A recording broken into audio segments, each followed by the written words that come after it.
Harrow is coming to Warframe, at least on PC, next week, as you can see. Link to this website or web page, or this part of the Warframe website, will be in the description below. I highly recommend coming here so you can have a look at the new comic book. There was one with Octavia, then there is the second one, Rel, which comes with this one, and I'll just kind of quickly flick through this.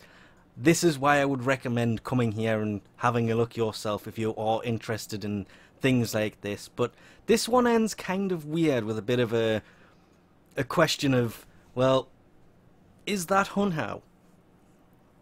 It looks like it's kind of sentient related. May not be. I don't know. I had a quick read through it, and I'm not going to get too much into it because lore and all the rest of it. But it is coming next week, and Harrow will come with his alternate helmet there, which looks pretty nice actually.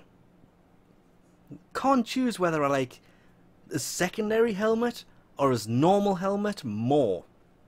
At first I liked the original one, but then I seen this and it's just kind of a torn back,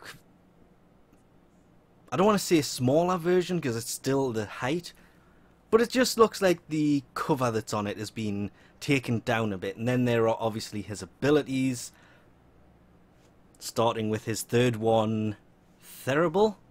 This one, you put energy into it, and for every headshot you can land after that, you will actually gain energy back, which makes it really useful. Covenant will protect nearby allies and yourself with an energy field that absorbs damage, and it increases the crit chance damage for all under its influence. Headshots will also be amplified. Condemn, well, as you can see there, it chains enemies together quite well, and for each enemy held it reinforces Harrow's shields. And Penance here, for everything I can find about it, you sacrifice shields to boost reload and fire rate, converting damage inflicted on enemies into health for yourself and nearby allies. His abilities actually look fairly decent, as you can see. If I put it there, it's not playing the video anymore. They actually do look pretty damn effective. I know they keep saying this is going to be a support frame.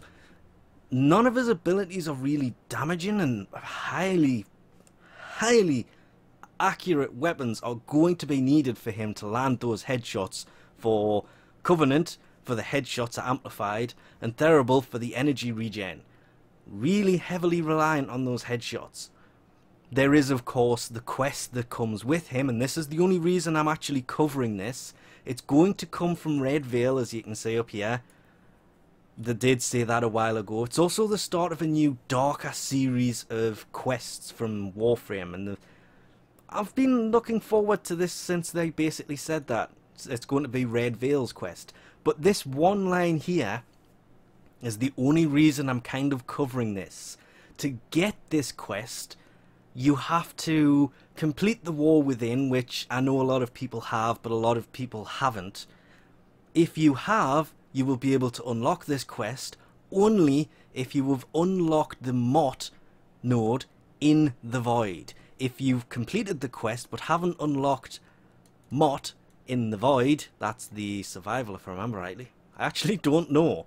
I know it used to be a fairly decent mission, but I cannot remember which mission's what in the Void. I'm pretty sure that was the survival one, or it was the interception. I don't know. But you have to complete that as well as the War Within to unlock the quest. As well as Harrow is going to be the new dual-wielding.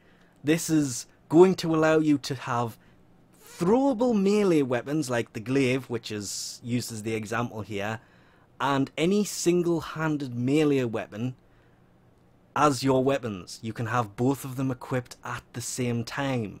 I like dual-wielding weapons. I've been looking forward to this since they first mentioned it and the first time they showed it. Yeah, I was really hoping this was going to be out a long time ago. Worth the wait though. I can't understand why the Arbiters of Hexus are in that little video there though. If you wait until it goes back. That's Arbiters of Hexus in the background. Weird. The Earth Remastered is also coming.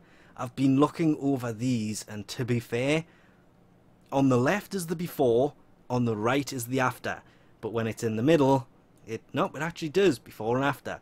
You can actually slide it across and see the difference. It is huge. The lighting is completely different. Off in the distance, because this is an extraction room, you can see much more detailing. Same with this one, you can tell the difference on the trees and the grass. I mean, it is going to look, it looks fine as it is now. The earth tile set is one of my favourites. It just looks so nice. Lure, still my favourite though. But the after one, that looks so much better.